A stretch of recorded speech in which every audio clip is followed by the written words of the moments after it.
ये कहानी बहुत ही ज़्यादा अच्छी है, लेकिन इस सीरीज़ के अभी बहुत ही कम एपिसोड आए हैं। इस वजह से हम इससे ज़्यादा लॉन्ग वीडियो नहीं बना सकते। फिर भी जितने हो सकता था हमने उतने एपिसोड को कवर कर लिया है, तो आप बस इसको एंड तक देखिएगा। ये एक ऐसे लड़के की कहानी है जो कि बिल्कुल फेमस नहीं है। वो इतना इंट्रोवर्ट है कि उसका कोई दोस्त भी नहीं है, लेकिन अचानक से जब वो दूसरी दुनिया में पहुंच जाता है तब उसके दोस्तों को उसकी पावर का पता चलता है। उसके पास बिल्कुल गॉड लाइक पावर है। अब बाकी चीजें हम कहानी में आगे जानेंगे। कहानी की शुरुआत में हमें सबसे पहले हमारे मेन कैरेक्टर यानी यागिरी के पास्ट का एक सीन दिखाया जाता है। यहाँ पर हम देखते हैं कि अभी यागिरी एक कॉरिडोर से होता हुआ गुजर रहा था, जहाँ पर बहुत सारी लाशें पड़ी हुई थी। यागिरी आगे बढ़ते हुए सभी से यही कह रहा था कि असाको कहाँ है। असाको उसके केयर टेकर का नाम है। वो उसे ढूंढते हुए एक कमरे में पहुंच जाता है, जहाँ पर उसे असाको दिख जाती है, लेकिन वो एक और पर्सन था। हम देखते हैं कि एक वुमेन असाको को पकड़े हुए है और उसके सर पर बंदूक रखे हुए है। वो यागिरी से कहती है कि अगर यागिरी आगे बढ़ा तो वो गोली चला देगी। असाको डर रही थी, इस वजह से वो यागिरी को रुक जाने को कहती है, पर अचानक से तभी वहाँ पर एक वेव फैलती है, जो कि वेव के कारण वो वुमेन अचानक से वहाँ नीचे गिर जाती है और मारी जाती है। वहाँ पर असाको को कुछ भी समझ में नहीं आया था कि अभी अभी क्या हुआ, लेकिन इसके बाद यागिरी असाको के पास आ जाता है और स्माइल करता है। अब यहाँ से सीन चेंज होता है। हम देखते हैं कि यागिरी बड़ा हो चुका था और अभी वो सो रहा था। तभी उसकी एक क्लासमेट उसे उठाती है। यागिरी को कुछ भी नहीं पता था कि अभी भी क्या चल रहा है। वो बस कहता है कि क्या हम पहुंच गए। असल में वो स्कूल की तरफ से एक ट्रिप पर आए हुए थे, लेकिन उसकी वो फ्रेंड, जो कि फ्रेंड अभी तक तो नहीं थी मगर अब वो उसकी फ्रेंड बन चुकी है, उसका नाम तोमोचिका है। वो बताती है कि नहीं, क्या तुम नींद में इतने खो चुके थे कि तुम्हें नहीं पता कि यहाँ पर अभी अभी क्या हुआ। वो दूसरी तरफ पॉइंट करते हुए बताती है कि यहाँ की सिचुएशन देखो, ऐसे में तुम कैसे सोच सकते हो। अब यागिरी वहाँ पर सामने देखता है तो उसकी क्लासमेट यानी कि बहुत सारे क्लासमेट नीचे मरे पड़े हुए थे। ये देखकर यागिरी शॉक था। वो पूछता है कि यहाँ पर क्या हुआ, इन्हें किसने मारा। अब तोमोचिका बताती है कि तुम पागल हो, वहाँ पर बाहर की तरफ देखो। उसे कुछ दिखाई दे रहा था मगर उसे कुछ समझ नहीं आया था, इस वजह से वो खिड़की के पास आकर देखता है। हमें पता चलता है कि बाहर एक बहुत ही बड़ा ड्रैगन मॉन्स्टर है जिसने उन सभी को मारा था। अभी उस बस के अंदर सिर्फ तोमोचिका और यागिरी ही बचे हैं। वैसे अब जब वो मॉन्स्टर फिर से ऊपर की तरफ उड़कर उनके ऊपर हमला करने के लिए आने वाला था तो तोमोचिका यागिरी से चिपकते हुए कहती है कि प्लीज कुछ करो, हमें कुछ करना होगा वरना हम भी मारे जाएंगे। यागिरी तो वैसे कुछ नहीं करने वाला, लेकिन अब प्लॉट की वजह से वो अचानक से अपनी पावर का इस्तेमाल करने का फैसला करता है। अब प्लॉट से आप समझ जाना कि यहाँ पर प्लॉट किसे कहा जा रहा है, क्योंकि वीडियो में हमें ये नहीं कह सकते। यागिरी की यहाँ पर सील एक्टिवेट हो जाती है और उसकी ब्रेन पावर में से एक वेव निकलती है। यागिरी यहाँ पर सिर्फ डाइवर्ट का यूज करती है और सामने वाला वो मॉन्स्टर मारा जाता है। यागिरी कहता है कि अब हम बच चुके हैं और ये देखकर तोमोचिका बहुत ही ज्यादा खुश थी और चिल्लाते हुए कह रही थी कि आखिर अभी अभी क्या हुआ, वो मॉन्स्टर मर कैसे गया। वैसे इसके बाद यागिरी वहीं बैठकर अपना गेम खेलने लगा था, लेकिन तोमोचिका कहती है कि ये कोई गेम खेलने का टाइम नहीं है। पर वो देखती है कि यागिरी गेम खेलना अच्छे से नहीं जानता था, मगर फिर से उसे याद आता है कि वो किसी सिचुएशन में है। इस वजह से वो चिल्लाते हुए कहती है कि तुम गेम छोड़ो, क्या तुम्हें नहीं जानना कि अभी भी यहाँ पर क्या हुआ। अब यागिरी अपना गेम को वापस रखते हुए पूछता है कि ठीक है बताओ कि यहाँ पर क्या हुआ। तो अब तोमोचिका बताना चालू करती है। वो कहती है कि हम स्कूल से ट्रिप के लिए निकलते हैं और हम नॉर्मली सिटी को पार करने वाले थे, लेकिन तभी एक टनल पड़ी जिसे पार करते हुए हम इस जगह पर पहुंच गए। अब वो टनल ही गायब हो चुकी है, वरना हम वापस लौट सकते थे। और यहाँ पर आने के बाद अचानक से बस के अंदर एक लड़की एंटर हुई। वो लड़की बता रही थी कि वो ग्रेट सेस की ग्रेट डॉटर है। वो अपना नाम यहाँ पर सियोन बताती है। इसके बाद अब जब वो अचानक से एंटर कर रही थी, इस वजह से वहाँ पर यागिरी क्लास की टीचर खड़े होती है और कहती है कि आखिर तुम हो कौन। इस पर सियोन कुछ जवाब नहीं देती और तुरंत ही अपनी पावर से टीचर का सर उड़ा देती है, मगर वो ऐसा रिएक्ट कर रही थी जैसा कि उसने कुछ नहीं किया। अब तभी स्टूडेंट से वो कहती है कि देखो कोई भी कुछ गलती करने की कोशिश मत करना, वरना मैं पहले ही बता दूं कि मेरा पावर लेवल 5 लाख है। और ये उसके पॉइंट्स थे, ये बहुत ही ज्यादा हैं। इन पॉइंट्स के बारे में हमें आगे जानेंगे। यहाँ पर वो कहती है कि तुम सभी को यहाँ पर इसलिए समन किया गया है क्योंकि हम ग्रेड सेस के लिए कैंडिडेट ढूंढ रहे हैं। अब हमें नहीं पता कि तुम में से स्ट्रॉन्ग कौन है, इसलिए तुम्हें थोड़ी सी पावर दी जाएगी। वैसे वो अपनी पावर दिखाने के लिए वहाँ ड्राइवर का सर भी उड़ा देती है। ये देखकर सभी और ज्यादा शॉक हो गए थे। अब सियोन कहती है कि तुम्हारी बारी। वो हाथ आगे करते हुए अपनी पावर का इस्तेमाल करती है। उसके हाथ में बहुत तेज लाइट निकलती है। तोमोचिका को लगा था कि वो सभी ब्लास्ट कर जाएंगे, लेकिन लेकिन ऐसा कुछ भी नहीं हुआ था। वहाँ पर सभी के सभी जिंदा थे। सियोन कहती है कि अब तुम्हारे पास पावर आ चुकी है सिस्टम की। वो कहती है कि तुम अपने सामने अपने सिस्टम को एक्टिवेट कर कर देखो। यहाँ पर हम देखते हैं कि अभी तोमाचिका सभी को देख पा रही थी कि सभी ग्लो कर रहे हैं, मगर वो ग्लो नहीं कर पा रही थी। और उसके साथ साथ कुछ और भी स्टूडेंट ऐसे थे जो कि ग्लो नहीं कर पा रहे थे। असल में सियोन के पावर बांटने के बाद भी कुछ स्टूडेंट ऐसे रह गए थे जिनके पास पावर नहीं आई थी। अब सियोन कह रही थी कि तुम लोगों को अपने सामने एक सिस्टम दिख रहा होगा, तुम उसमें अपनी मिशन चेक कर सकते हो। तुम्हें अपनी पावर किसी भी तरह से बढ़ानी है, चाहे तुम कुछ भी करो। अगले महीने होने वाले स्टेज कंपटीशन में तुम्हारी पावर चेक की जाएगी। अब ये सुनकर सभी शॉक थे। यहाँ पर तोमाचिका देखती है कि उसके सामने तो कोई सिस्टम नहीं है, मगर बाकी स्टूडेंट से भी जब वो पूछती है तो वो बताते हैं कि हाँ, उन्हें एक सिस्टम दिख रहा है। सियोन कहती है कि देखो, तुम में से कुछ के पास पावर नहीं आई होगी, मैं तुम्हें मारने तो नहीं वाली, मगर अभी तुम्हारी ताकत खुद पर है। तुम किस तरह से यहाँ पर सरवाइव करते हो ये तुम पर डिपेंड करता है। मगर फ्यूचर में भी तुम्हारे पास कोई पावर नहीं आई तो ये बात समझ लेना कि तुम किसी काम के नहीं हो। इस वर्ल्ड में तुम सरवाइव नहीं कर पाओगे। इसके बाद अब सियोन चले गई थी। यहाँ पर तोमाचिका अपने साथी स्टूडेंट से पूछती है कि क्या तुम्हें सच में सिस्टम दिख पा रहा है? तो वो कहती है कि हाँ, ये एक स्टेटस टाइप का है। यहाँ पर मिशन बाहर है जिसमें लिखा हुआ है कि हमें आगे क्या क्या मिशन मिल रहे हैं। तो उनका जो पहला मिशन था वो उन्हें एक खतरनाक ड्रैगन से बचना था। लेकिन तोमाचिका कहती है कि अरे, ड्रैगन इस दुनिया में एग्जिस्ट ही नहीं करते। मगर ऐसा नहीं था, वो दूसरी दुनिया में है। मगर वो ड्रैगन इतना ज्यादा स्ट्रॉन्ग था कि पहले से ही स्टेटस बार में लिखा ये आ गया था कि उन्हें सिर्फ उससे बचना है, क्योंकि अभी उनकी पावर उन्हें इतनी अच्छे से नहीं पता कि वो उसे ड्रैगन को हरा पाएंगे कि नहीं। उनके बीच में एक स्टूडेंट जिसका नाम सेम है वो खड़ा हो जाता है और लीडर की तरह एक्ट करता है। वो वहाँ पर कह रहा था कि हम अकेले किसी भी तरह से सरवाइव नहीं कर सकते, हमें साथ में मिलकर काम करना होगा। और इसके लिए उसने एक कागज दिया था जिसमें सभी को अपना नाम और उनकी पावर लिखनी थी, क्योंकि वो पावर सिर्फ उन्हें ही अपने स्टेटस में दिखती है। सभी लोग अपनी पावर के बारे में लिख देते हैं। जिसके बाद सेम कहता है कि ठीक है, तो हमें यहाँ से चलना होगा, क्योंकि हम उस ड्रैगन को अभी नहीं हरा पाएंगे, हमें बस यहाँ से निकलना है। वैसे सिल्वर को पता चलता है कि टोटल 4 लोग हैं जिनके पास कोई पावर नहीं है। अब जब वो वहाँ से जा रहे थे तो 4 लोग भी कोशिश करते हैं कि उस बस से निकलकर उनके साथ जाएं। तभी सेम उन्हें रोक देता है और वो कहता है कि तुम लोग अगर हमारे साथ आए तो तुम हम पर बर्डन बन सकते हो, और वैसे भी तुम्हारे पास कोई पावर नहीं है, इस वजह से तुम्हें यही रहना चाहिए और उस ड्रैगन को रोकना चाहिए। वैसे यागिरी अभी सो रहा था, इस वजह से तोमाचिका उसे उठाने के लिए जाती है, लेकिन यागिरी उठ नहीं रहा था। एक दूसरी लड़की जिसके पास पावर है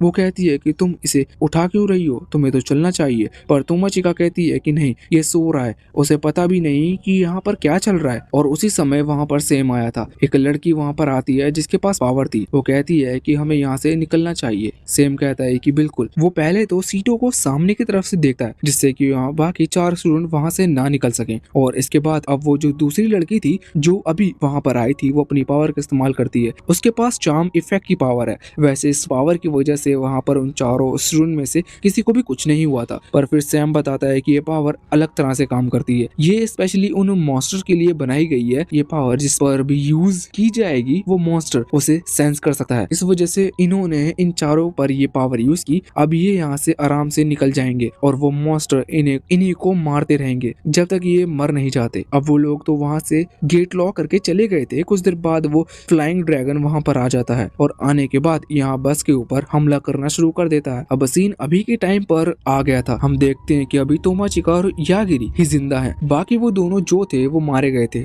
यागिरी सारी बात सुनता है और कहता है कि अब ड्रैगन मारा जा चुका है, इसका मतलब फर्स्ट मिशन तो पूरा हो गया होगा। आगे की मिशन हमें नहीं पता, लेकिन अब हम सेफ हैं। तभी यागिरी को याद आता है कि जो उसका गेमिंग डिवाइस है वो उसे इस वर्ल्ड में चार्ज नहीं कर सकता। इस वजह से वो बहुत ही ज्यादा दुखी था, पर वो खुद को संभालता है। अब वो कहता है कि हम यहाँ खिड़की से बाहर निकल सकते हैं। पहले तोमाचिका और बाकी लोगों ने ये बात सोची नहीं थी, मगर अच्छा हुआ उन्होंने ये नहीं सोचा, क्योंकि अगर वो वहाँ से बाहर निकलते तो ड्रैगन उनके स्मेल का पीछा करते हुए उन्हें भी खत्म कर देता। वैसे इसके बाद अब जब वो खिड़की से बाहर आ गए थे तभी कुछ देर बाद उन्हें सामने से 3 लोग उड़ते हुए आते दिखते हैं। वो दूर थे, इस वजह से साफ साफ तो नहीं दिख रहे थे। यहाँ पर तोमाचिका ने उन्हें पहचान लिया था। यागिरी ये देखकर शौक था कि तोमाचिका इतना दूर कैसे देख सकती है। अब तोमाचिका बताती है कि ये उन्हीं के क्लासमेट है। वो तीनों यहाँ पर आते हैं तो यागिरी उनसे पूछ अच्छे से बात करने वाला था, लेकिन तोमाचिका कहती है कि नहीं, पहले हमें यहाँ पर मरने के लिए छोड़ दिया गया, अब ये शायद हमें रेस्क्यू करने के लिए आ रहे हैं। इन्हें लग रहा होगा कि हमारे पास कोई पावर नहीं है। अब जब वो तीनों यहाँ पर आते हैं तो देखकर शौक थे कि ये दोनों यहाँ जिंदा कैसे बच गए। हमें पता चलता है कि असल में वो यहाँ पर इसलिए आए हैं क्योंकि उन तीनों में से एक के पास हीलिंग पावर है और उस हीलिंग पावर में से में उसे ये पावर भी मिली हुई है कि अगर वो किसी डेड बॉडी के ऊपर अपनी एनर्जी को डालता है तो वो उसे ज़ॉम्बी की तरह यूज कर सकता है, अपना वेपन बना सकता है। इसलिए वो यहाँ पर सारे डेड बॉडीज को लेने के लिए आए थे। पर अब जब वो देखते हैं कि यागिरी और तोमाचिका बचे हुए हैं और उन्होंने उस बड़े से ड्रैगन को खत्म कर दिया तो वो शॉक थे। मगर वो पूछते हैं तो यहाँ पर उन्हें पता था कि इन दोनों के पास कोई पावर नहीं है, इस वजह से वो इन्हें सीरियसली नहीं ले रहे थे।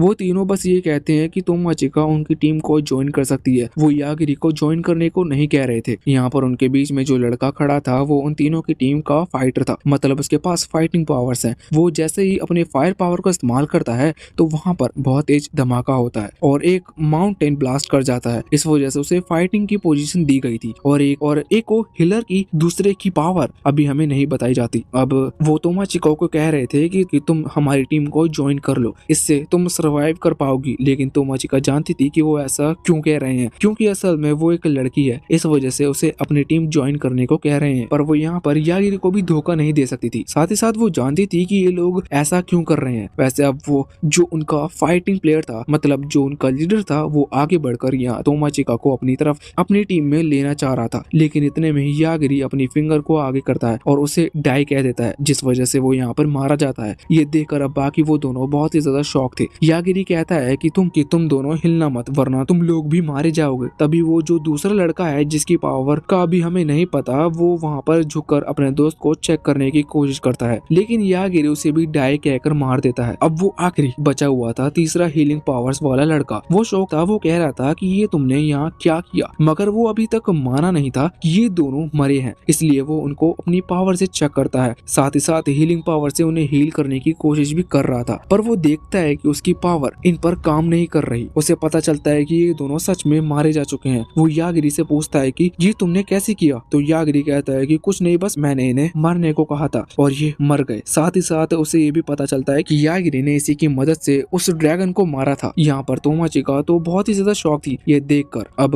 वो तीसरा लड़का कुछ भी नहीं कह सकता था, उसे यागिरी के सामने हार माननी पड़ती है। वैसे फिर वो यागिरी के पास आ रहा था, यह कहता है कि तुम्हारी पावर तो बहुत ही ज्यादा अच्छी है, लेकिन यागिरी जानता था कि वो बस यहाँ अटैक करेगा, इस वजह से यागिरी उसे पहले ही दूर कर देता है। वो कहता है कि वो अपनी पावर से जान सकता है कि कौन उसके ऊपर हमला करने वाला है और उसे ये कहने की जरूरत नहीं कि सामने वाला खत्म हो जाए, बल्कि वो अपने मन में भी अगर डाई वर्ड का इस्तेमाल करेगा तो सामने वाला मारा जाएगा। ये देखकर वो तीसरा लड़का बहुत ही ज्यादा डर गया था। वैसे यागिरी उससे ये भी पूछता है कि हम तीनों एक दूसरे की पावर को बहुत ही अच्छे से जानते हैं, मगर ऐसा हो नहीं सकता क्योंकि अभी तुम यहाँ पर आए हो, फिर इसका क्या राज है कि तुम्हारी पावर इतनी ज्यादा बढ़ गई। इस चीज पर वो लड़का कहता है कि हम यहाँ पहले भी आ चुके हैं, ये हमारी दूसरी बार है जो हम यहाँ पर आए हैं। हम यहाँ पर मिशन को पूरा कर वापस भी लौट सकते हैं और फिर हमें यहाँ पर समन किया जा सकता है। ये सुनकर यागिरी तोमाचिका से पूछता है कि क्या इन्होंने कभी क्लास मिस करी थी, क्योंकि यहाँ पर आकर जब ये पावर को समझे होंगे तो इन्हें तो कई दिन बीत गए होंगे। पर इस चीज पर तोमाचिका कहती है कि नहीं, ये तो रेगुलर क्लास आते थे। ये देखकर यागिरी तुरंत ही अपना हाथ आगे करते हुए कहता है कि तुम झूठ कह रहे हो। इस पर वो लड़का कहता है कि नहीं, हम जब यहाँ से वापस लौटेंगे तो सिर्फ कुछ घंटे ही बीतेंगे, जबकि हमें यहाँ पर कई हफ्ते महीने बीत जाएंगे। वैसे अब यागिरी उस तीसरे लड़के को खत्म करने वाला था, लेकिन वो लड़का कहता है कि रुक जाओ, मेरे पास एक और तरीका है, तुम मुझे मारकर कुछ भी नहीं पाओगे, लेकिन मेरा ट्रेजर रख सकते हो। और साथ ही साथ यहाँ वो एक कॉलर निकालता है, अगर वो कॉलर को पहन लेगा तो उसके बाद वो यागिरी का सर्वेंट बन जाएगा। उसने तुरंत ही कॉलर को पहन लिया था और कह रहा था कि अब अगर मैंने कभी भी तुम्हारे ऑर्डर को डिसोबे किया तो इससे मैं मारा जाऊंगा या फिर मुझे सबसे ज्यादा पेन होगा। इसके बाद जब वो यागिरी के पास आ रहा था तो यागिरी उसे पीछे जाने को कहता है, लेकिन वो आगे बढ़ ही रहा था, जिस वजह से उसे बहुत ही तेज दर्द होता है और यागिरी समझ जाता है कि हाँ, ये कॉलर काम करता है। वैसे इसके बाद में यागिरी उससे कहता है कि देखो, तुम्हें हमारे साथ आने की कोई जरूरत नहीं, तुम बाकी स्टूडेंट के पास जा सकते हो। ये सुनकर वो बहुत ही ज्यादा खुश था और चला भी गया था। उसने अपना सारा ट्रेजर यहाँ यागिरी और तोमाचिका के पास छोड़ दिया था। तोमाचिका पूछती है कि तुमने ऐसा क्यों किया। इस चीज पर यागिरी कहता है कि इसलिए क्योंकि मैं जानता था कि वो हमें धोखा दे सकता है और हमारा ध्यान ना हुआ तब वो हमें सीरियस इंजरी भी पहुंचा सकता है, इस वजह से ऐसा करना भी सही था। वैसे सिल्वर ये भी पूछती है कि तुम्हें उस पर बिल्कुल भी भरोसा नहीं, इसलिए तुमने उसे जाने दिया, पर तुमने मुझे प्रोटेक्ट क्यों किया, जबकि पहले हम कभी बात भी नहीं करते थे और स्कूल में भी तुम अकेले ही अलग बैठे करते थे। यागिरी कहता है कि हाँ, बात तो सही है, लेकिन पहले तो मैं भी तुम्हें प्रोटेक्ट नहीं करना चाहता था, लेकिन प्लॉट को देखते हुए मैंने अपना डिसीजन बदल लिया। अपने प्लॉट से आप समझ गए होंगे कि किसकी बात हो रही है। ये सुनकर यहाँ पर तोमोचिका बहुत ही ज्यादा शॉक हो गई थी। वो जोर से चिल्लाते हुए कहती है कि सारे लड़के तुम एक जैसे ही होते हो। अब यहाँ से सीन चेंज होकर सियोन के पास आता है। यहाँ पर हम देखते हैं कि अब एक लड़का वहाँ पर आकर रिपोर्ट बता रहा था कि फर्स्ट मिशन के कंप्लीट होने के बाद क्या क्या हुआ और कौन कौन वहाँ मारा गया। वो कहता है कि मिशन तो बहुत ही जल्दी पार हो गया, उन्हें उम्मीद नहीं थी और वो ड्रैगन भी मारा जा चुका है, लेकिन इसमें 4 लोगों की मौत हो गई। अभी सुनकर सियोन समझ गई थी कि वो 4 वही हैं जिनके पास कोई पावर नहीं थी, पर वो लड़का बताता है कि 2 उसमें से बिना पावर वाले थे और 2 लोग के पास एस रैंक की पावर थी। ये बहुत ही ज्यादा शॉकिंग बात थी क्योंकि एस रैंक की पावर होने के बाद भी वो ड्रैगन से मर कैसे जा सकते हैं। लेकिन वो लड़का बताता है कि उनकी मौत अचानक से हुई थी जिसका कोई कारण भी नहीं पता। वो ये भी कह रहा था कि शायद किसी के पास इंस्टेंट डेथ मैजिक पावर है, लेकिन ये सुनकर सियोन कहती है कि नहीं, ऐसा नहीं हो सकता क्योंकि वो पावर हजारों साल से अभी किसी को नहीं मिली।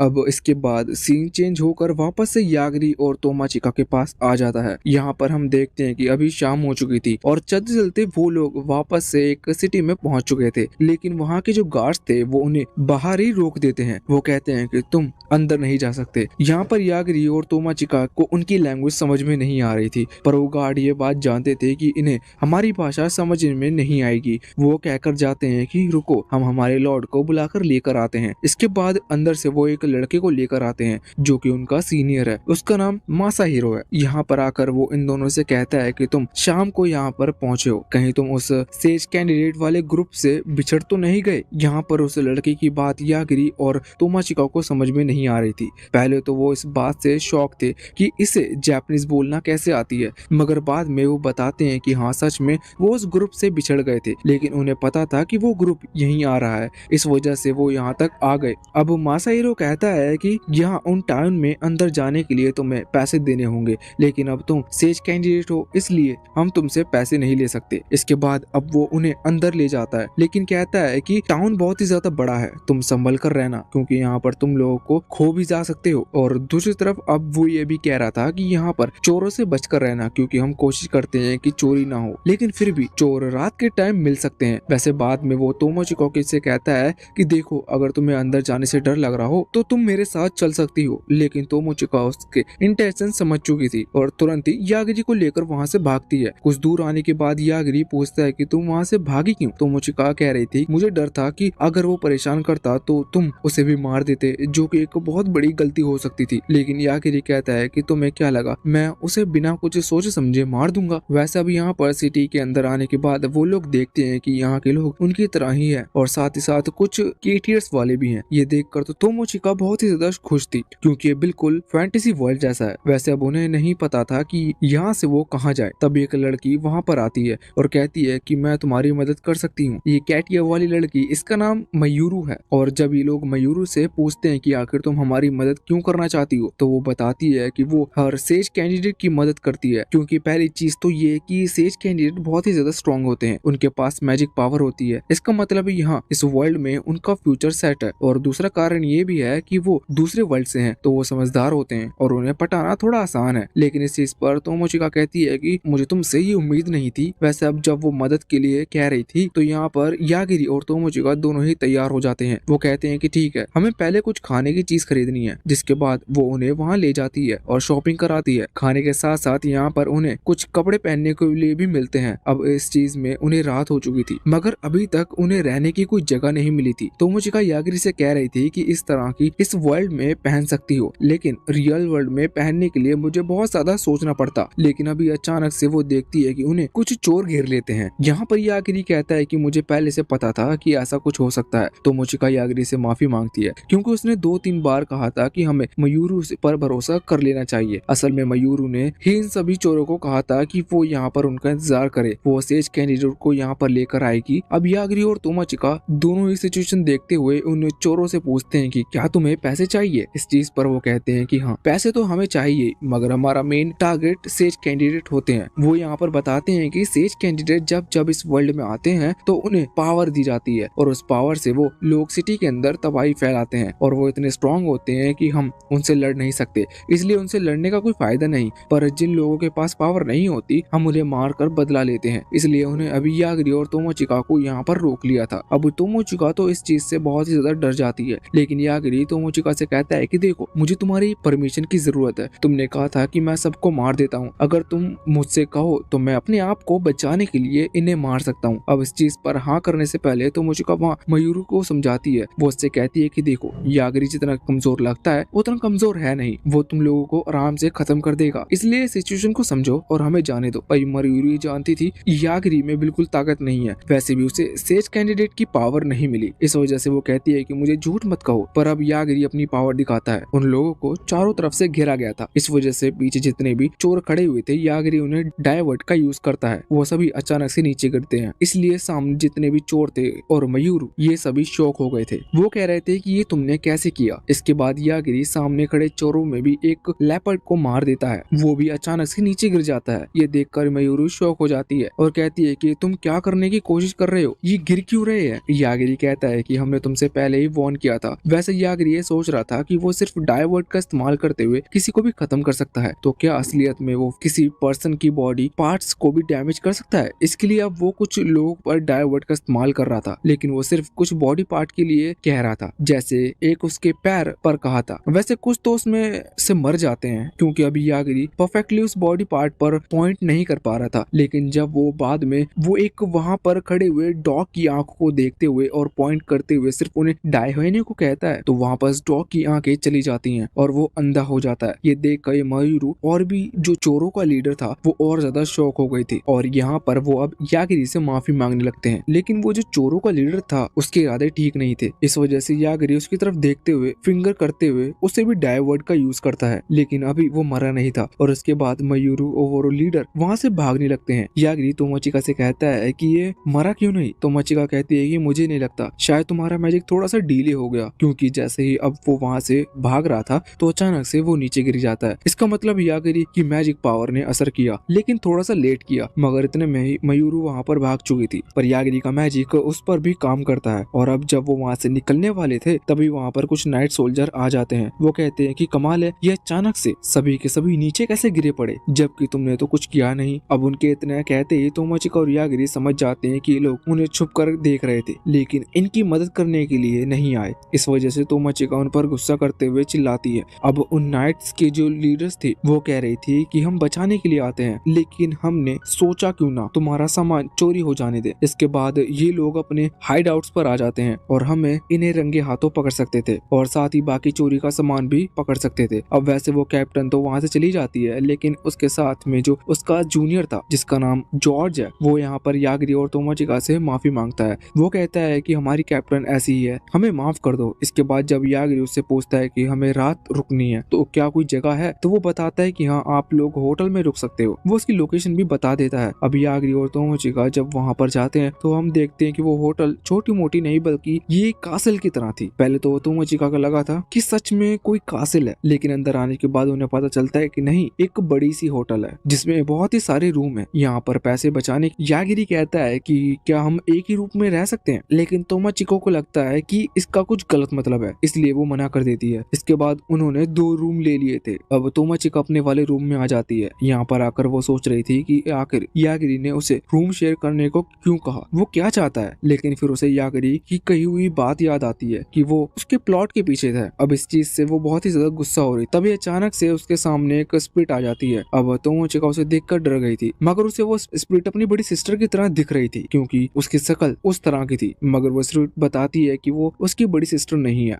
वो दूसरी वर्ल्ड में है, यहाँ पर उसकी सिस्टर नहीं आ सकती। वो कहती है कि असल में वो उसकी प्रोटेक्टर है और वो उसे प्रोटेक्ट करती है। ये चीज सुनकर तोमोचिका को और ज्यादा गुस्सा आ जाता है और वो कहती है कि अगर वो उसे प्रोटेक्ट करती है तो वो पहले सामने क्यों नहीं आई, जबकि वो इतनी बड़ी बड़ी मुसीबत में फंस चुकी थे। लेकिन इस चीज पर वो स्प्रिट बताती है कि मैं सामने तो आना चाहती थी, लेकिन यागरी तुम्हारे साथ था और यागरी के होते हुए मैं सामने नहीं आई, क्योंकि वो शायद मुझे भी खत्म कर सकता था। उसे बस ऐसा सोचना है। तोमोचिका को ये बात सही लगती है। वैसे यहाँ पर वो स्प्रिट ये बताती है कि जब सभी को पावर दी जा रही थी तब उस स्प्रिट ने ही अपने मैजिक पावर से तोमोचिका को पावर मिलने से रोका था। यह सुनकर तोमोचिका को गुस्सा आता है और वो कहती है कि तुमने ऐसा क्यों किया। तो इस पर वो स्प्रिट बताती है, देखो पावर बहुत अच्छी है, तुम्हें भी कोई पावरफुल पावर मिल सकती थी, लेकिन इसका कोई फायदा नहीं, क्योंकि पावर के एडवांटेज के साथ डिसएडवांटेज भी है और सबसे बड़ा डिसएडवांटेज यही है किसी उनका तुम्हारी लाइफ पर कंट्रोल मिल जाता, मतलब वो तुम्हारी एज डिसाइड कर सकती थी कि तुम कितने जियोगी। ये सुनकर तोमोचिका और ज्यादा ज्यादा शॉक हो जाती है। वैसे अभी वो स्प्रिट ये भी कह रही थी कि मैं बहुत ज्यादा खुश हूँ तुम मुझे मिली, क्योंकि अब उसे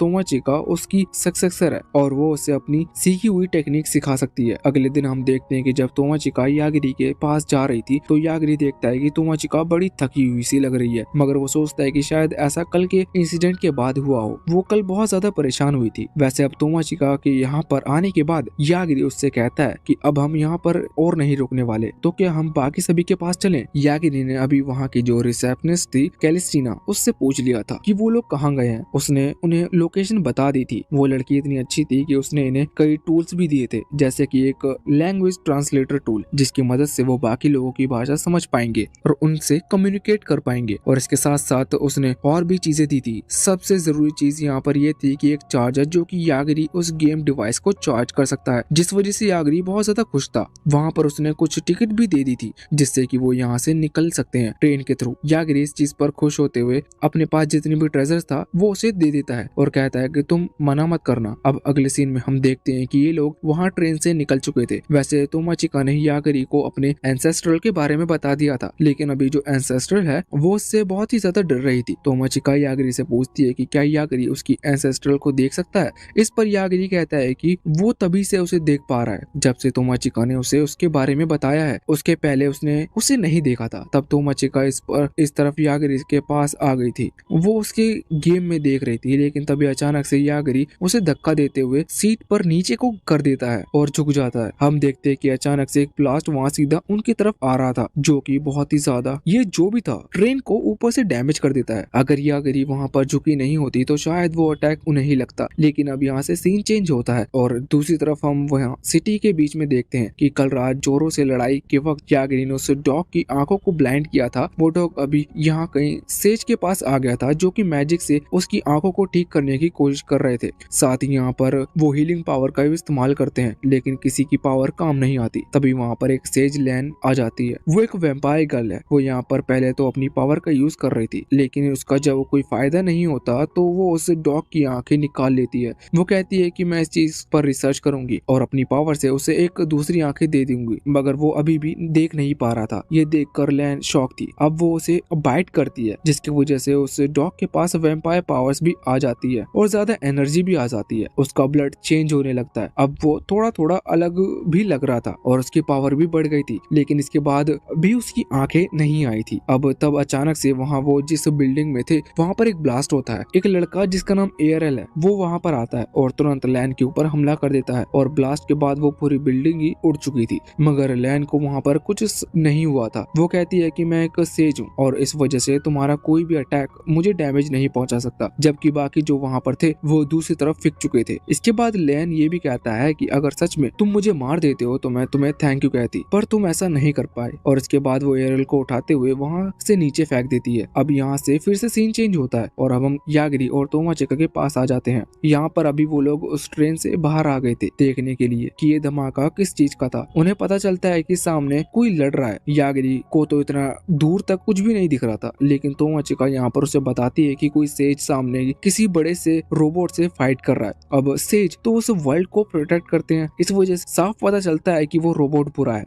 इस वजह से सेज उस पर हमला कर रहा है। तोमाचिका यहाँ पर यागिरी से कहती है कि क्या तुम अपनी पावर का इस्तेमाल करने वाले हो, जिस पर यागिरी कहता है बिल्कुल नहीं, मैं जानता हूँ कि मेरे पास अच्छी खासी पावर है, लेकिन मुझे इसका संभल के यूज करना है और वैसे भी अगर मैं हर छोटी छोटी चीज पर इस पावर का इस्तेमाल करने लगा तो यहाँ पर इस दुनिया में कोई नहीं बचेगा। अब तोमाचिका को उसकी बात सही लग रही थी, लेकिन उसी दौरान उनकी तरफ वो सेज अटैक कर देता है और सेज ने उस रोबोट पर अटैक किया था, मगर वो रोबोट वहाँ से हट गया था। यह अटैक अभी तोमाचिका और यागिरी को लगने वाला था, लेकिन इतने में ही वो रोबोट डायरेक्शन चेंज करते हुए यहाँ यागिरी और तोमाचिका के सामने आकर उस अटैक को अपने ऊपर ले लेता है। मगर अभी उस अटैक का कुछ डैमेज वहाँ सामने की तरफ आया था, लेकिन यागिरी ने तोमाचिका को बचा लिया था। अब जब वो सेज वहाँ पर आता है तो यागिरी उससे पूछता है कि तुम हमारे ऊपर हमला क्यों कर रहे हो, लेकिन जो सेज लोग हैं ये खुद को बड़ा मानते हैं क्योंकि उनके पास बहुत पावर है। वो यागिरी और तोमाचिका से कहते हैं कि झुक कर मुझे प्रणाम करो और तुम्हारी हिम्मत कैसे हुई मुझसे बात करने की। ये देखकर यागिरी को थोड़ा गुस्सा आ जाता है और वो उसे डाइवर्ट कह देता है। इस वजह से वो सेज वहीं पर मारा गया था। ये देखकर तोमाचिका शॉक थी और कह रही थी कि अभी अभी तुमने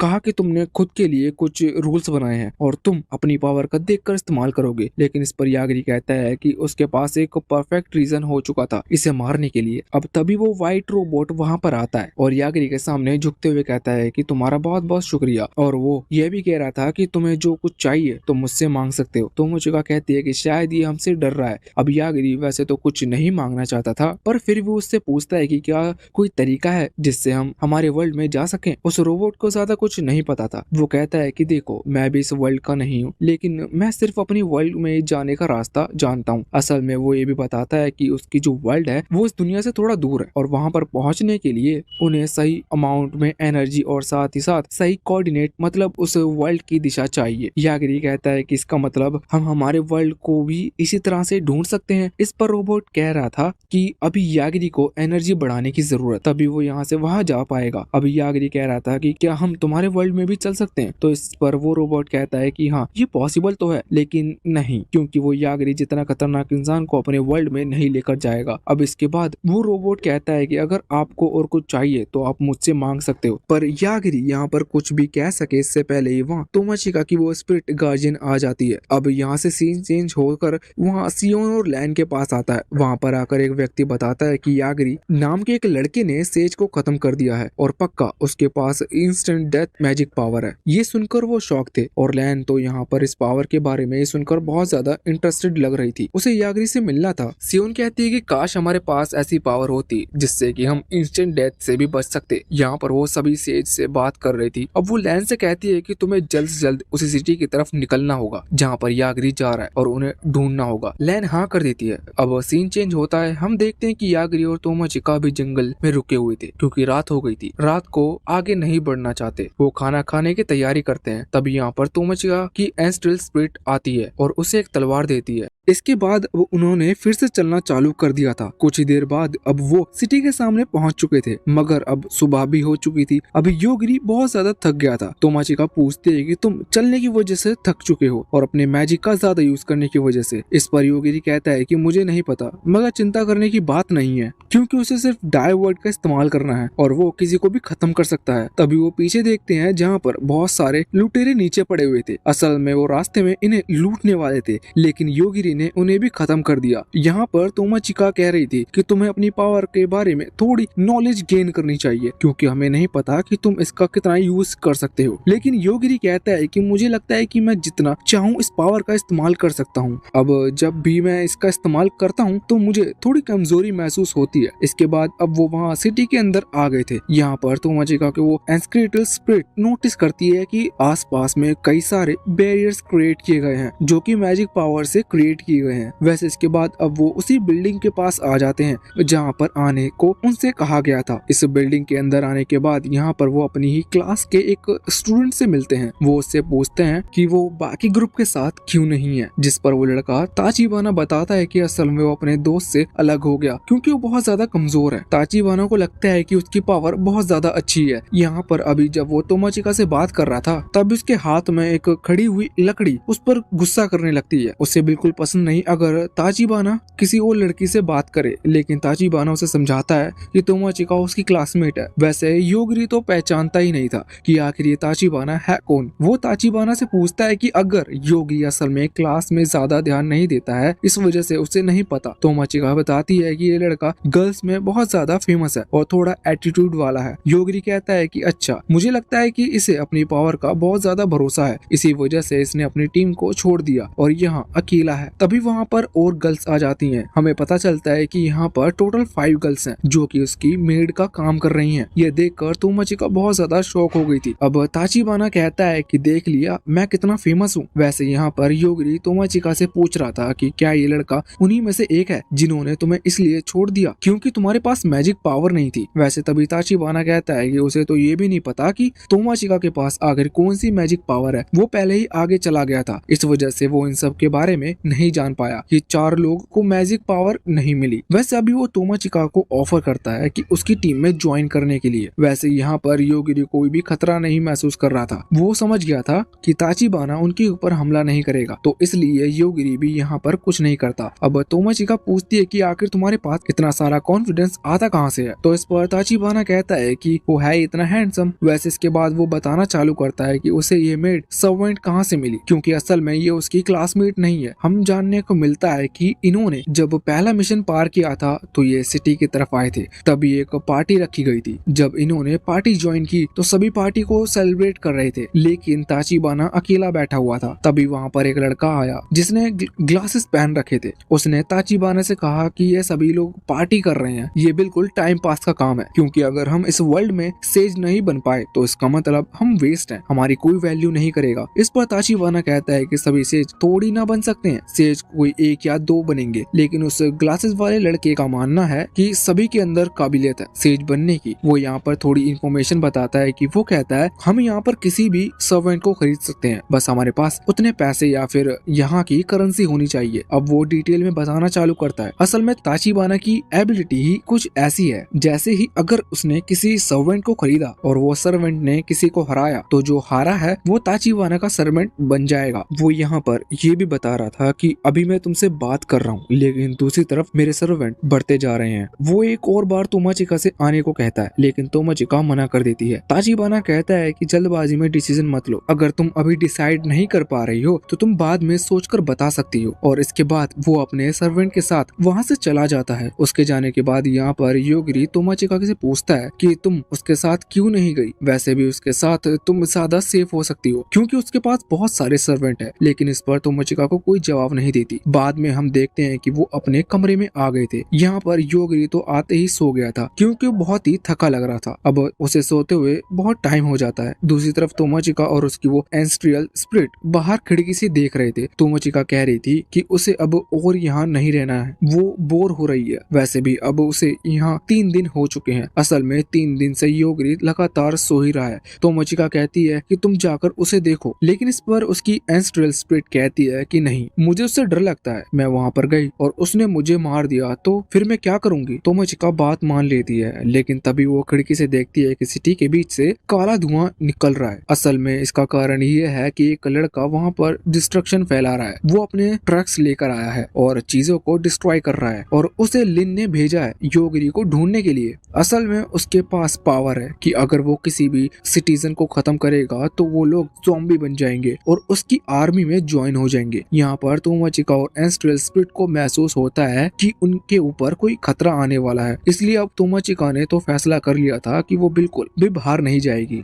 पर एंस्ट्रियल स्पिरिट उससे कह रही थी कि हम बिना बाहर जाए तो यहाँ नहीं रह सकते, हम यहाँ अंदर कब तक रहेंगे। दूसरी तरफ हम बाहर हम देखते हैं कि अभी ताचिबाना की एक मेड वहाँ पर आ रही थी और वो इनविजिबल थी, कोई उसे देख नहीं सकता था। अब यहाँ वापस से हम अंदर की तरफ आते हैं। तोमाचिका बहुत ज्यादा इंतजार करने के बाद थक चुकी थी। वो तुरंत ही योगिरी को फोन लगाने वाली थी। उसकी एंस्ट्रियल स्पिरिट उससे कहती है कि तुम योगिरी के भरोसे ही हो, लेकिन इस पर तोमाचिका ध्यान नहीं देती और वो योगिरी को फोन लगाती है। दूसरी तरफ हम देखते हैं कि योगिरी अभी दूसरे कमरे में सो रहा था और जब उसे फोन की आवाज आती है तो उसकी नींद खुलती है, लेकिन अभी वो ड्रीम में था। उसे सामने अपने बचपन का वो डॉग दिख रहा था और साथ ही वहाँ पर असाको भी थी। वैसे अब उसे पता चलता है कि ये बस उसका ड्रीम है और इसके बाद अब वो फोन उठा लेता है। तोमाचिका उसे उस वाले रूम में बुला रही थी, इसलिए अब योगिरी वहाँ से जाने लगा था। अब जब वो बाहर आता है तो उसे अचानक से किलिंग इंटेंट महसूस होता है। वो अपनी पावर से चेक करता है तो उसे पता चलता है कि कॉरिडोर के अंदर कोई है और उसे ये भी समझ में आ गया था कि ये जो भी है वो तोमाचिका के लिए यहाँ पर आया है। योगिरी तुरंत ही डाइवर्ट का इस्तेमाल करता है और वो मेड वहीं मारी जाती है और इसके बाद अब वो इनविजिबल भी नहीं थी। योगिरी यहाँ पर तोमाचिका के रूम में आकर उसे बताता है कि उसके रूम के बाहर कोई था जो कि उसे मारने के लिए आया था। तोमाचिका कहती है कि कोई ऐसा क्यों करेगा। वैसे अब योगिरी वहाँ रखा हुआ फोन उठाता है और रिसेप्शनिस्ट को फोन लगाकर कहता है कि कॉरिडोर में कोई लड़की गिरी पड़ी हुई है और तोमाचिका पूछती है कि उसने ऐसा क्यों किया। इस पर योगिरी कहता है कि अगर वो नहीं बताते तो सारा शक उनके ऊपर जाता। यहाँ से सीन चेंज होता है और हमें ताचिबाना को दिखाया जाता है। वो अभी एक डेंजर के अंदर आया हुआ था। यहाँ पर आकर वो देखता है कि अचानक से उसकी जो मेड वो होटल में गई थी, उसका सिग्नल गायब हो चुका था। उसे समझ में कुछ नहीं आ रहा था, लेकिन उसी वक्त उसके ऊपर एक मॉन्स्टर हमला कर देता है। वैसे अब ताचिबाना ने एक बैरियर क्रिएट करा उस मॉन्स्टर को रोकने के लिए और इसके बाद वो उस पर अटैक करते हुए उसे मार देता है और बाद में उसके साथ ही कॉन्ट्रैक्ट साइन कर उसे भी अपना सर्वेंट बना लेता है। वैसे इसके बाद उसने उसे दूसरे फ्लोर्स पर भेज दिया था बाकी जितने मॉन्स्टर हैं उन्हें भी अपना सर्वेंट बनाने के लिए। वैसे यहाँ पर हमें जानने को मिलता है कि असल में वो जिस डेंजन के अंदर आया है वहाँ टोटल 150 फ्लोर है और वो 100 फ्लोर पार कर चुके हैं। अब वो अपने सिस्टम को चेक कर रहा था क्योंकि उसे अभी सिग्नल नहीं आया था उसकी मेड का। वो अपनी दूसरी तरफ मेड से पूछता है तो वो बताती है कि वो इस वक्त उस होटल में होगी जहाँ पर तोमोचिका है। यहाँ पर ताचिबाना को कुछ समझ नहीं आया था। वो पूछता है कि आखिर वो वहाँ क्यों गई। इस पर वो दूसरी मेड बताती है कि शायद वो तोमोचिका को लेने गई होगी जिससे कि तुम खुश हो जाओ, या फिर वो तोमोचिका को मारने के लिए गई होगी क्योंकि उसने तुम्हें साफ मना कर दिया। ताचिबाना ये सुनकर शॉक था। वैसे जब वो उस मेड की मेमोरीज चेक करता है तो उसे पता चलता है कि मेड जब उस कॉरिडोर में खड़ी थी तो अचानक से वहीं पर जाकर नीचे गिर गई। यहाँ पर ताचिबाना और दूसरे मेड को यही लग रहा था कि शायद उसके ऊपर किसी ने पीछे से हमला किया होगा। अब ताचिबाना को चिंता हो रही थी और वो ये भी सोच रहा था कि इस चीज से तो तोमोचिका उससे और ज्यादा गुस्सा हो गई होगी। अब वो कभी उसकी बात नहीं सुनेगी। वो तुरंत ही 2 और मेड को बुलाता है और उनसे कहता है कि वो जाकर तोमोचिका को समझाए और उसे यहाँ पर लेकर आए। दूसरी तरफ हम देखते हैं कि अभी तोमोचिका और योगिरी जब कॉरिडोर में आ गए थे और वहाँ से निकलने वाले थे तभी अचानक से रास्ते में उन्हें एक और मेड मिलती है। वो दोनों ही पूछते हैं कि आखिर तुम कौन हो और यहाँ पर क्यों। वैसे तो ये जानते थे कि वो ताचिबाना की मेड है पर उन्हें रीजन नहीं पता था कि उसके यहाँ पर आने का क्या कारण है। लेकिन वो लड़की कुछ भी नहीं कहती और तुरंत ही अपने मैजिक का यूज करती है। उसके पास आइस क्रिस्टल मैजिक है जिसकी वजह से उसने यागिरी और तोमोचिका दोनों ही अपने आइस केज में कैद कर लिया था। लेकिन अब ऐसा लग रहा था कि अब उसने योगिरी और तोमोचिका को पकड़ लिया। वो बताती है कि वो बस तोमोचिका को ले जाने के लिए आई है, लेकिन इतने में ही योगिरी सिर्फ एक पंच से उस आइस को ब्रेक कर देता है। ये देखकर तोमोचिका तो शॉक थी। योगिरी बताता है कि उसने कुछ नहीं बस आइस क्रिस्टल को डायवर्ट का यूज किया, मतलब उसने एक नॉन लिविंग थिंग ऑब्जेक्ट के ऊपर भी अपनी पावर का इस्तेमाल किया और वो भी कम। ये देखकर तोमोचिका शॉक थी। वैसे इसके बाद अब वो लड़की और ज्यादा आई क्रिस्टल क्रिएट करने लगी थी और अपना अलग अटैक करने लगी थी, लेकिन उससे पहले ही योगिरी अपनी पावर से उन क्रिस्टल को भी डिस्ट्रॉय कर देता है। साथ ही साथ इसके बाद उसने अपनी पावर से उस मैजिक स्टिक को भी तोड़ दिया था जो कि उस लड़की के हाथ में थी। अब इसके बाद वो बैठ जाती है क्योंकि अब वो हार चुकी थी। योगिरी और तोमोचिका दोनों ही आगे आते हैं। योगिरी पहले ये पूछता है कि क्या तुम अपनी मैजिक स्टिक के बगैर मैजिक यूज कर सकती हो, तो इस पर वो कहती है कि नहीं। अब उनको ये तो हो गया था कि अब उनके ऊपर अटैक नहीं होगा। वैसे उसके पास दूसरी स्टिक, लेकिन योगिरी ने उसे भी डिस्ट्रॉय कर दिया था। अब वो दोनों ही पूछते हैं कि आखिर वो यहाँ पर तोमोचिका को लेने क्यों आई थी, लेकिन अब उसके पास एक परफेक्ट रीजन नहीं था कि ऐसा क्यों था। तो वो बताती है कि हमसे ऐसा कहा गया था इसलिए हम ऐसा कर रहे थे। लेकिन अब इतने में ही हम देखते हैं कि ऊपर सीलिंग की तरफ से एक दूसरी मेड यहाँ तोमोचिका के ऊपर हमला करने के लिए बढ़ती है, लेकिन तोमोचिका ने अपनी जूडो स्किल की मदद से उसे हरा दिया था। यहाँ पर हमें जानने को मिलता है कि असल में तोमोचिका मार्शल आर्ट का यूज कर सकती है क्योंकि ये उसकी एनकेस्ट्रियल पावर है और अब ये धीरे धीरे अवेकन होती जा रही है। वैसे जब वो उस मेड को देखते हैं तो उन्हें पता चलता है कि ये तो सिर्फ एक डॉल है, इसका मतलब कोई इसे कंट्रोल कर रहा है। तभी वो सामने मैजिक क्रिस्टल वाली लड़की अपने बालों से एक और डॉल निकालती है और वो कह रही थी कि अब तुम नहीं बच पाओगे। लेकिन इसके बाद योगिरी अपनी पावर का इस्तेमाल कर उस आइस क्रिस्टल वाली लड़की को खत्म कर देता है। तभी उनके ऊपर बहुत सारी डॉल्स हमला कर रही थी, लेकिन योगिरी ने उन सभी को खत्म कर दिया था। दूसरी तरफ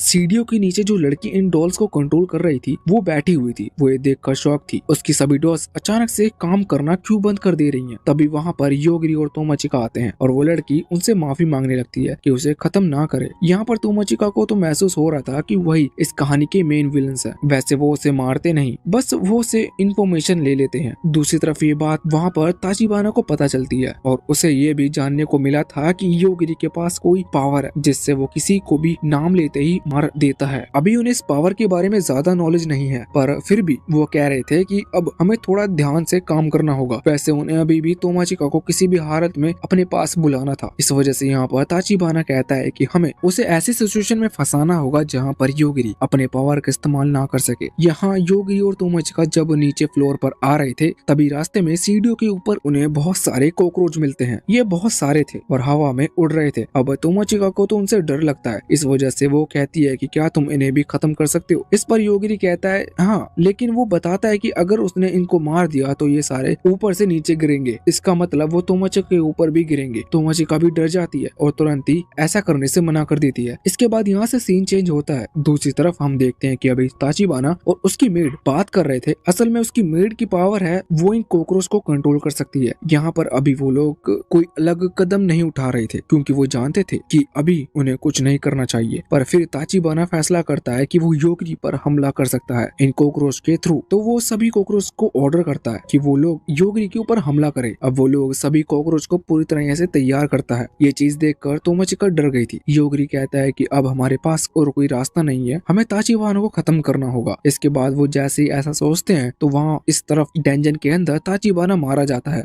ये देखकर उसकी मेट शॉक थी। दूसरी तरफ वो कॉकरोच नॉर्मल हो चुके थे, वैसे अभी तक वो उड़े ही रहे थे। इस वजह से तोमाचिका योगरी से पूछती है कि क्या तुम्हारी पावर काम नहीं कर रही। इस पर योगरी कहता है कि नहीं, उसने ताचिबाना को मार दिया है और ऐसा हो ही नहीं सकता कि उसकी पावर काम ना करे। अब ये कॉकरोच फ्री हो गए थे, इस वजह से ये मूव नहीं कर रहे थे। अब कॉकरोच फ्री हो गए थे, ये बात सुनकर तो तोमाचिका बहुत ज्यादा डर जाती है, लेकिन फिर योगरी कहता है कि डरो मत। इसके बाद उसका हाथ पकड़कर उसे नीचे फ्लोर की तरफ ले आता है। यहाँ दूसरी तरफ हम देखते हैं कि अभी जो ताचिबाना की बाकी दोनों मेट थी, उनमें से एक मेट के पास हीलिंग पावर है। वो उससे हील करने की कोशिश करती है, लेकिन इसका कोई फायदा नहीं था। तभी वो दूसरी मेट कहती है कि लगता है कि ये मारा गया, अब हम कुछ नहीं कर सकते, हम फ्री हो चुके हैं, हमें चलना चाहिए। इस तरफ हम देखते हैं कि योगरी और तोमाचिका जब नीचे की तरफ आते हैं तो बिल्डिंग के बाहर उन्हें बहुत सारे ज़ॉम्बी दिखते हैं। असल में सिटी में हर तरफ ज़ॉम्बी फैल चुके हैं। ये देखकर ये लोग वहाँ दूर छुप गए थे। अभी तोमाचिका कह रही थी कि आखिर यहाँ पर चल क्या रहा है। यागरी कहता है कि ये तो मुझे भी नहीं पता, इन ज़ॉम्बीज़ को देखते हुए लग रहा है कि हमें जल्द से जल्द यहाँ से निकल जाना चाहिए। अब तोमाचिका कहती है कि क्या हम सिटी वालों की मदद नहीं कर सकते। इस पर यागरी कहता है कि पहले हमें खुद की मदद करनी चाहिए। साथ ही यहाँ पर तोमाचिका की वो स्पिरिट कह रही थी कि तुम लोग जितना जल्दी हो सके यहाँ से निकल जाओ, क्योंकि शायद ये प्रॉब्लम और ज्यादा बढ़ सकती है।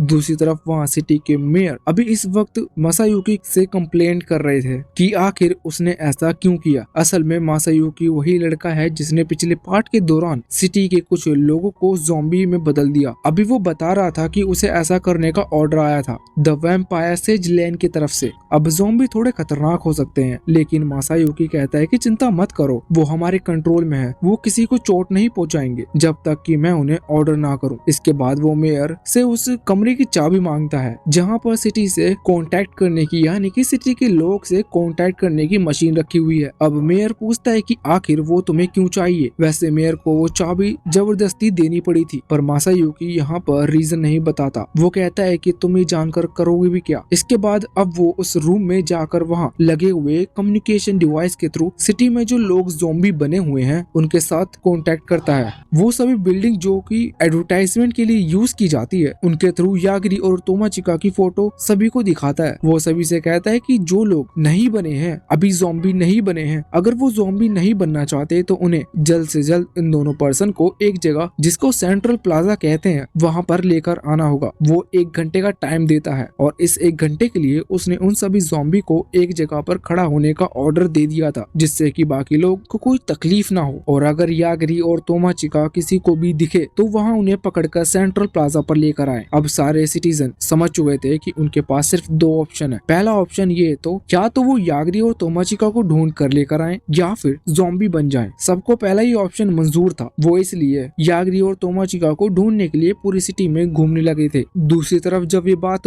मेयर को पता चलती है तो वो मासायुकी से कहते हैं कि ये तुम क्या कर रहे हो, तुम हमारे सारे सिटीजन को तकलीफ में डाल रहे हो। लेकिन इस पर मासायुकी कहता है कि तुम ही सोचो, अगर मैं उन्हें नॉर्मली ऐसा करने को कहता तो कोई भी ऐसा नहीं करता। यागरी और तोमाचिका अभी सभी सिटीजन से छुपकर उन्हें देख रहे थे। तोमाचिका कह रही थी कि अब हम क्या करें, तो इस पर यागरी कहता है कि हमें यहाँ से निकलना होगा। वैसे तोमाचिका पूछते कि आखिर वो जो भी पर्सन है जो इन ज़ॉम्बी के थ्रू सिटीजन से हमें पकड़वा रहा है वो ऐसा कर क्यों रहा है। तो इस पर यागरी कहता है शायद ऐसा इसलिए हो सकता है क्योंकि हमने एक सेज को मार दिया था। अब तभी वहाँ पीछे 3 लड़के आते हैं, उनके पास वेपन्स थे। वो यागरी और तोमाचिका को यहाँ पर पकड़ने के लिए आए थे और अभी उनके ऊपर हमला करने वाले थे। यागरी उन तीनों को पहले ही वार्निंग दे देता है कि वो ऐसा ना करे वरना वो मारे जाएंगे, पर वो लोग नहीं सुनते। उनमें से एक लड़का अभी आगे बढ़ रहा था, इस वजह से यागरी डाइवर्ट का इस्तेमाल करते हुए उसे खत्म कर देता है। ये देखकर बाकी दोनों डर जाते हैं और तुरंत ही वहाँ से भाग जाते हैं। तोमाचिका कह रही थी कि तुम्हें उन्हें खत्म नहीं करना चाहिए क्योंकि इसमें सारी गलती उनकी नहीं है, पर यागरी कहता है वो हमें यहाँ पर मारने के लिए आए थे तो हमें हमारी रक्षा करनी है और उन्हें खत्म करना ही होगा। यागरी यहाँ पर ये भी कह रहा था कि ये सब उस लड़के मासायुकी की चाल है। वो सोच रहा था कि हम सिटी के लोगों को कुछ नहीं करेंगे और वो अगर हमें पकड़ने की कोशिश करेंगे तो हम आसानी से पकड़े जाएंगे। इस वजह से उसने सिटी के लोगों का सहारा लिया, जबकि ऐसा नहीं है। वैसे इसके बाद यागरी डिसाइड करता है कि मासायुकी उससे मिलना चाहता है तो क्यों ना वो खुद ही मासायुकी से जाकर मिले। इसके लिए अब वो दोनों ही तुरंत वहाँ से सेंट्रल प्लाजा की तरफ निकल पड़े हैं। वहाँ जाने के बाद वो देखते हैं कि ये जगह बहुत ही ज्यादा अजीब सी थी। ऐसा लग रहा था जैसे कि उस जगह को हैलोवीन के लिए सजाया गया हो। वैसे अब वो उस जगह पर आगे बढ़ते हैं। ये जितने भी जगह थी अब ये पूरी तरह से मासायुकी के मैजिक के कंट्रोल में है। वो सामने मासायुकी को देखते हैं और उसके पास मेयर भी खड़ा हुआ था। यहाँ पर मासायुकी यागिरी और तोमाचिका को देखते ही पहचान जाता है। वो कहता है कि कमाल है, मैं तुम्हें समझदार कहूँ या बेवकूफ, मगर तुम लोग तो बहुत अच्छे हो, तभी तो तुम सिटी के लोगों को प्रॉब्लम में ना हो, इस वजह से खुद यहाँ पर मरने के लिए चले आए। इस पर यागिरी कहता है तुम बेवकूफ हो, पर इस पर मासायुकी को गुस्सा आ जाता है। मगर अभी वो खुद का गुस्सा शांत करते हुए यागिरी से पूछता है कि आखिर तुम्हें चाहिए क्या, क्योंकि अब तो तुम मरने वाले हो। इस पर यागिरी कहने लगता है कि ये तो तुमने बहुत काम की बात कही है, हमें एक ट्रेन चाहिए जो कि हमें यहाँ से सीधा सेंट्रल कैपिटल की तरफ ले जा सके, हमें पैलेस की तरफ जाना है और मेरी मानो तो हम इस बैरियर को भी यहाँ से हटा दो। अब यागिरी का इतना कॉन्फिडेंस देखते हुए यहाँ पर मासायुकी को गुस्सा आ जाता है। वो कहता है कि तुम ऐसे सिचुएशन में नहीं हो कि तुम कुछ मांग सको, तुम्हें तो बस मुझसे माफी मांगनी चाहिए। यागिरी कहता है कि ये तो तुम्हारा मानना है, पर फिर यागिरी ये भी कहने लगता है कि चलो ठीक है, मैं तुमसे कैपिटल की तरफ जाने के लिए एक ट्रेन मांग रहा हूँ, इसलिए इसके बदले मुझे भी तुम्हें कुछ देना चाहिए। तो फिर ठीक है, मैं तुम्हारी जान नहीं लूंगा, ये सबसे बड़ा गिफ्ट है तुम्हारे लिए। अब इस पर मासायुकी को और ज्यादा गुस्सा आता है और वो कहने लगता है तुम नहीं मानोगे, तुम्हें मरना ही है। इसके बाद वो अपनी ज़ॉम्बी की आर्मी को यहाँ पर यागिरी के ऊपर हमला करने का ऑर्डर दे देता है। उसे यागिरी की पावर के बारे में पता है, लेकिन उसका ये मानना है कि उसकी जो आर्मी है वो पहले से डेड आर्मी है, इस वजह से ये डेड पीपल्स मारे ही नहीं जा सकते। पर यागिरी उन्हें अपनी तरफ आते हुए देखकर डाई वर्ड का इस्तेमाल करता है और उसका ऐसा करते ही वो सारे डाई पीपल मारे जाते हैं और नीचे गिर जाते हैं। ये देखकर मासायुकी बहुत ज्यादा शॉक हो गया था, उसे अपनी आंखों पर यकीन नहीं हो रहा था। वो कहता है कि ये तो पहले से मरे हुए थे, आखिर कैसे मर सकते हैं। तभी मेयर समझ जाता है कि यहाँ पर किसका पल्ला भारी है। इस वजह से वो तुरंत ही हाथ खड़े करते हुए कहता है कि मैं इस लड़के के साथ नहीं मिला हूँ, ये बस मुझसे जानबूझकर ये सब करवा रहा था। यागिरी को भी यहाँ पर मेयर के अंदर से कोई भी किलिंग इंटेंट महसूस नहीं हो रहा था। तभी मासायुकी पूछता है कि आखिर तुमने इन्हें कैसे खत्म किया। अब यागिरी बताने लगता है कि वो लोग मूव कर रहे थे और हर मूव करने वाली चीज यागिरी के हिसाब से जिंदा है। यहाँ पर यागिरी बहुत ही चैड आंसर देता है। वो कहता है कि ये डिपेंड नहीं करता कि क्या डेड है और क्या अनडेड है,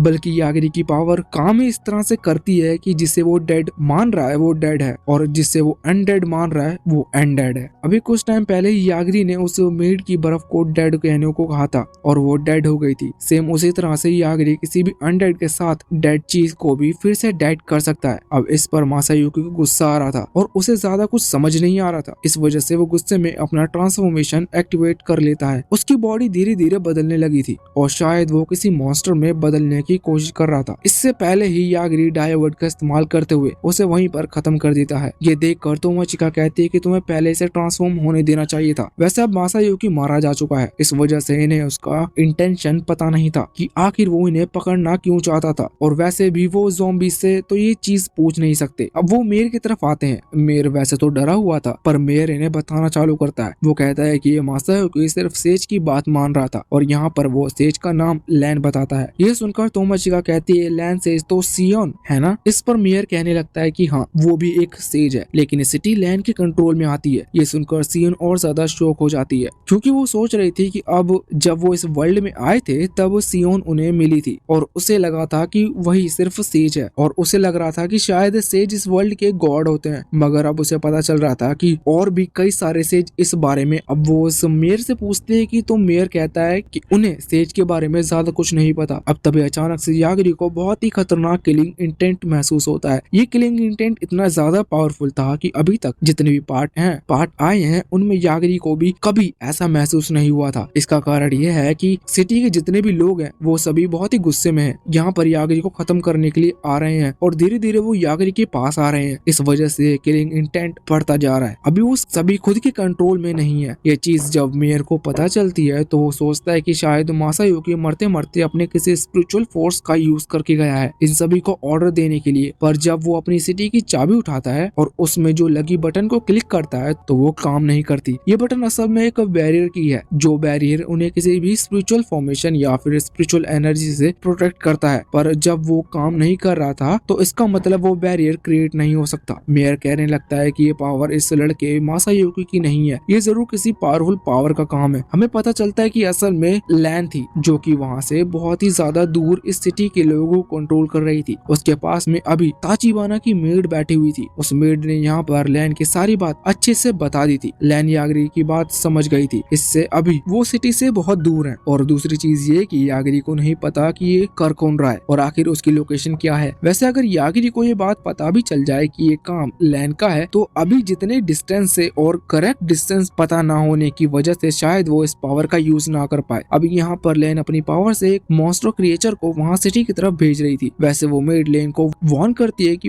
वो कहती है कि यागरी की पावर के बारे में हम अभी अच्छे से नहीं जानते, उसकी पावर ना जाने कैसे काम करती है, अगर प्लेन में थोड़ी सी गलती हुई तो भी हम मारे जाएंगे। इस बात से लैन थोड़ी सी शॉक थी। वो सोच रही थी कि वो एक इमोर्टल है, मतलब जो सेज होते हैं वो किसी से नहीं मारे जाते। फिर भी ये मेड उसे वार्निंग दे रही थी और यागरी पहले भी एक सेज को खत्म कर चुका है, ये बहुत बड़ी बात है। इस वजह से यहाँ पर सभी लोग अब जो यागरी को जानते हैं वो यागरी को इस वर्ल्ड का गॉड ऑफ डेथ मान रहे हैं। इस तरफ सिटी के अंदर हम देखते हैं कि अब सभी लोग यागरी और तोमाचिका के पास आ गए थे। कुछ लोग पहले आगे बढ़कर यागरी के ऊपर हमला कर रहे थे। यागरी उन्हें खत्म कर देता है, वो सभी को नहीं मारना चाहता था। जो लोग पीछे थे वो उन पर हमला नहीं कर रहे थे, मतलब डाइवर्ट का इस्तेमाल नहीं कर रहा था। जो लोग पीछे थे वो उन पर हमला नहीं कर रहा था, मतलब डाइवर्ट का इस्तेमाल नहीं कर रहा था। पर जो आगे आ रहे थे उसे मारना जरूरी था। दूसरी तरफ हम देखते हैं कि अभी लैन अपनी अगली चाल चलती है। उसका जो क्रिएचर मॉन्स्टर है वो तो यहाँ सिटी की तरफ आ ही रहा था, पर इसके साथ साथ उसने अपना एक क्लोन क्रिएट किया था और वो उस क्लोन के थ्रू वहाँ बहुत सारे क्लोन क्रिएट करती है। अब उन सभी क्लोन्स को यागरी के बारे में कुछ नहीं पता क्योंकि वो नॉर्मल क्लोन्स है, बस उनके पास लेन की थोड़ी सी पावर है। इस वजह से लेन उन्हें यागरी पर हमला और सिटी पर हमला करने को कहती है, जिस वजह से यागरी को उनका किलिंग इंटेंट महसूस नहीं होगा क्योंकि यागरी को सिर्फ उन्हीं का किलिंग इंटेंट महसूस होता है जो कि उस पर हमला करने वाले हो। अब यहाँ से हम वापस से यागरी के पास आते हैं। हम देखते हैं कि अभी वो क्रिएचर मॉन्स्टर वहाँ सिटी में पहुंच चुका था। तोमोचिका उसे देखकर डर गई थी। वो कहती है कि क्या तुम इसे भी खत्म कर सकते हो, जिस पर यागरी कहता है कि हाँ बिल्कुल। ये सुनकर तोमोचिका रिलैक्स करती है और इसके बाद यागरी डाइवर्ट का इस्तेमाल करते हुए उस मॉन्स्टर क्रिएचर को खत्म कर देता है। अब वो जैसे ही खत्म हुआ था तो अचानक से आसमान से पूरी सिटी के ऊपर हमला होना शुरू हो जाता है। ये देखकर यागरी भी शॉक था। वो कहता है कि अटैक इस क्रिएचर मॉन्स्टर की वजह से नहीं हो रहा और उसे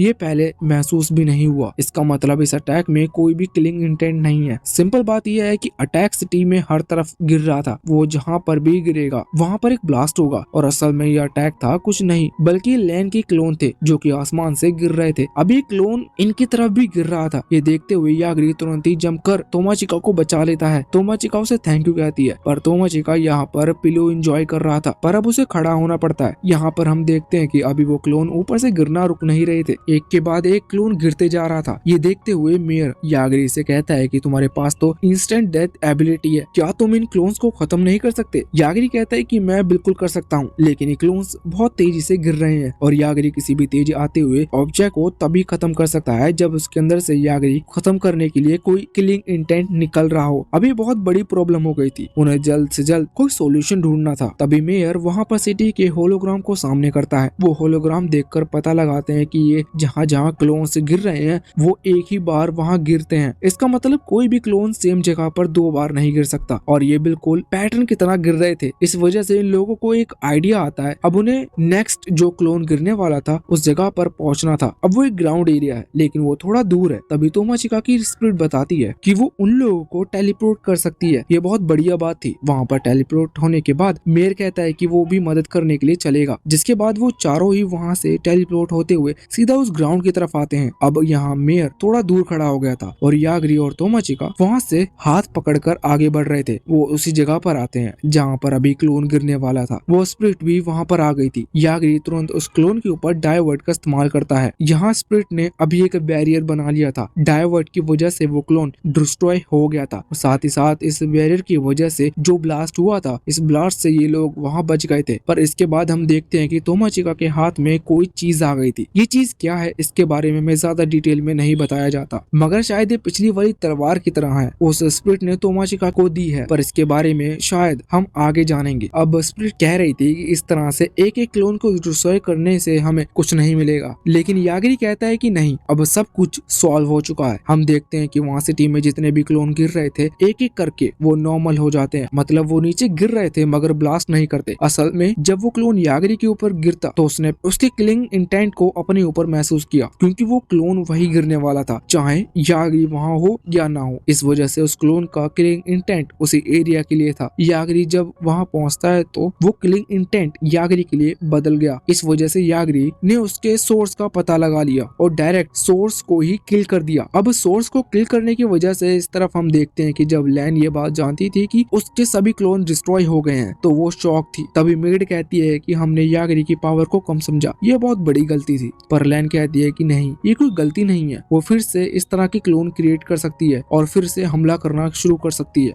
और ये अभी एंड नहीं होगा। लेकिन अचानक से उसने अपनी बॉडी में कुछ महसूस होता है और वो वहीं ऊपर से गिरने लगती है। सिंपल सी बात थी, वो यहाँ पर मारी जा चुकी है क्योंकि उन क्लोन्स का सोर्स असल में वही थी। इस तरफ हम देखते हैं कि सिटी में सारी प्रॉब्लम सॉल्व हो चुकी थी। अब यहाँ से सीन चेंज होता है और हमें एक छोटी बच्ची को दिखाया जाता है। अब उस बच्ची के हाथ में एक रॉक था जिस रॉक के अंदर से लैन का होलोग्राम निकल रहा था। वो होलोग्राम यहाँ उस बच्ची को बताता है कि वो बच्ची असल में लैन का एक बनाया हुआ क्लोन है जिसके अंदर से लैन की मेमोरी है। इस वजह से यागरी ने जब सोर्स को खत्म किया तो ये क्लोन खत्म नहीं हुआ। लैन बस ये बताती है कि वो मारी जा चुकी है, असली लैन अब ये छोटी बच्ची रहेगी। इसके बाद हम वापस से सिटी के अंदर आ जाते हैं। सारी प्रॉब्लम सॉल्व हो चुकी थी। मेयर यहाँ पर यागरी और तोमाचिका को बात करते हुए देखता है जिससे कि वो सेंट्रल कैपिटल की तरफ निकल सके। यहाँ पर वो दोनों थैंक्स कहते हैं। वैसे कार को ड्राइव करने की प्रॉब्लम थी क्योंकि यागरी गेम में लगा हुआ था तो वो ड्राइव करना नहीं जानता। अगर वो ड्राइव करेगा तो रास्ते में ही कहीं पर ठुक जाएगा। तोमाचिका कहती है कि वो ड्राइव कर लेगी। तोमाचिका जाकर बैठती है। यहाँ पर स्पिरिट उसे बताती है उनके फैमिली के पास ये टैलेंट है कि वो किसी भी तरह के व्हीकल को ड्राइव कर सकते हैं। अब वो वहाँ से ड्राइव कर सेंट्रल कैपिटल के लिए निकल पड़ते हैं। लेकिन इसी के साथ ये पार्ट यहीं पर एंड होता है।